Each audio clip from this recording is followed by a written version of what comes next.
So yeah, I was saying I think it was a co-promotional deal that Frank Warren did with Top Rank. I'm not sure about that. I think that's probably a fact. If not, y'all go ahead and correct me in the comments below, because I still see Frank Warren moving around with Tyson Fury. So that makes me believe that he's still working with Fury. But anyways, as you can see in the article, it's saying Arum hasn't dropped any hints about who Fury will be fighting next, but Bryant Jennings is a likely option. Matchroom boxing promoter Eddie Hearn said last week that Top Rank won't put Fury in there with a quality opponent. So one, Bryant Jennings would be a very quality opponent if that happens. I'm actually very excited if that was one of the options. I talked about Bryant Jennings' fight facing Joe Joyce at the O2 Arena, either July 13th or July 20th. I can't remember off the top of my head, but it's one of those two dates. So that could mean that the winner of that fight could face Tyson Fury for the September 7th or 21st date. The only thing about that is a very quick turnaround. Obviously, that means they're expecting either the winners to not get that much damage and to be able to go and have that month and a half of training camp and be in the ring with Tyson Fury September 7th or 21st. So how realistic of an option that is, I don't know. But either way, I do like the sound of that.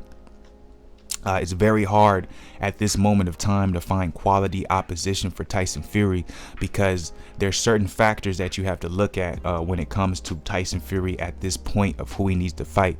Like Eddie, you have a lot of criticism coming from guys like Eddie Hearn saying AJ as well. You know what I'm saying? Like, I get AJ. I get when he said what he said about that Tom Schwartz win that Tyson Fury had. AJ's like, look, man, if I was fighting the dudes you was fighting, you know what I'm saying, I'd be in the same position, but I'm fighting top level opponents. But at the end of the day, I do think Bryant Jennings' fight would be good. If Bryant Jennings loses to Joe Joyce, Tyson Fury versus Joe Joyce, that would be a good look, because you have to think about these factors when it comes to Tyson Fury. Whoever he fights, he has to have a notable name. So it has to be a name. It doesn't have to be a huge name, but at least amongst the boxing hardcore fans, when we see it, we respect it. And not only that, it has to make sense when it comes to style-wise. It has to be a good stylistic matchup for Tyson Fury, because one, you don't want a boring fight. You don't want Tyson Fury to lose any type of steam in his momentum. Like, see, at this point in time, they're more willing to put him in there with a bomb so he looks amazing, like against Tom Schwartz, and he'll take that criticism, who are you fighting? But then you'll still have the casuals saying, look how amazing he was. He reminds us of a prime Ali, even though he did it against no one, in comparison to if he fights someone who is a not a top level opponent, but at least a pretty good opponent, or have championship caliber type skills like a Bryant Jennings. You know what I'm saying?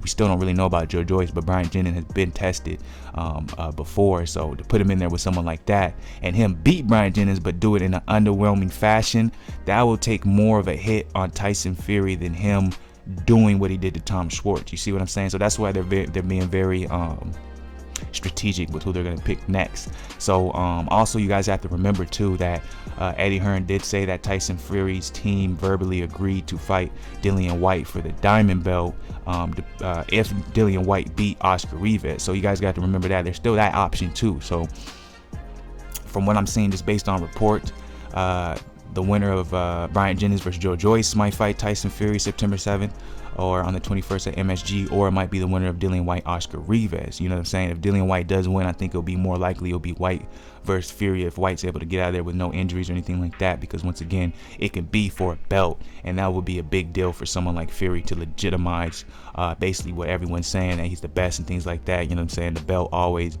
makes things a little bit bigger, especially if you're a big name like Fury. So I do like the Bryant Jennings names. I like the Joe Joyce names. I like the Dillian Whyte names. I don't know if he would fight Oscar Rivas if Rivas beat Whyte, but that would be another good name. There's people out there. It all comes down to if Bob Arum, Tyson Fury, if they're willing to make these fights happen, or if they kind of just want to let Fury coast all the way until that Deontay Wilder rematch, be okay with Deontay Wilder doing all the work with promoting the fight, as in fighting hard level competition and proving he's the best, and bing bang bow bow bow. Who knows? Because at the end of the day, a lot of people do believe Fury beats Wilder regardless. So why take the chance of losing against somebody who they feel like doesn't deserve the opportunity against Fury, when he can go stay undefeated, fight Wilder, do what they think he's going to do, and basically be known as the best the best ever by literally just fighting Wilder twice.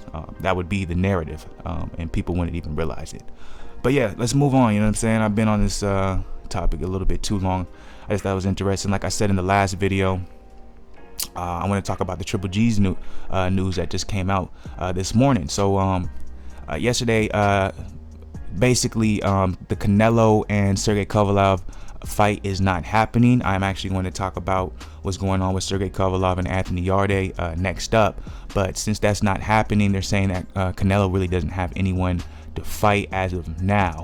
What people were saying is that most likely it's going to be Triple G that he's going to be fighting this September, with reports as of this morning says it's possible that Triple G fights Jaime Munguia for this fall. So what does this mean? Okay, if y'all don't know who Jaime Munguia is, he's a young gun.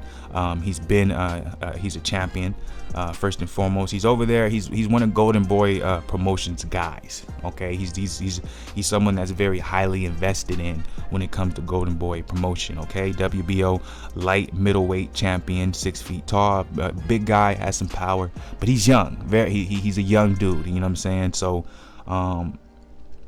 a fight like this, now remember what I was saying about Triple G.